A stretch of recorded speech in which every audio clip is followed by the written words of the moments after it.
Feeling of, oh my gosh, not only did I feel like I belonged, I felt like it was a support group that I didn't know I needed, and was just in this wonderful place on the water, getting the exercise I needed and getting the emotional needs met at the same time.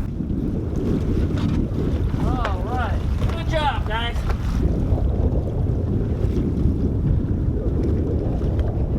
So we're going to need to catch mangoes as well. Discovered dragon boating after having prostate cancer.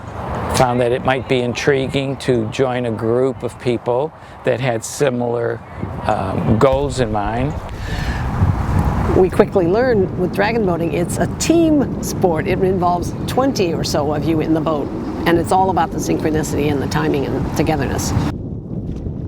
I just loved it.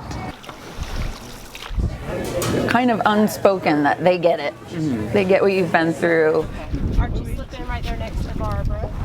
The exciting thing to me was this whole gang, most of them, were cancer survivors. I thought, my God, this is amazing. I'm not seeing the kind of people I expected to see who have that invisible label of cancer survivors.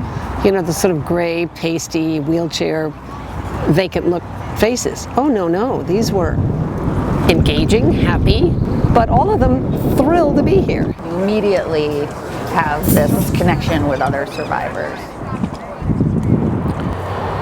You know, you're really at peace with yourself.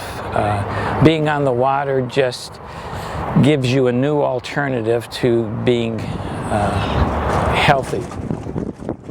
Feeling strong after being so weak, and for me, being close to nature and close to my Creator, that's my church, is being on that boat.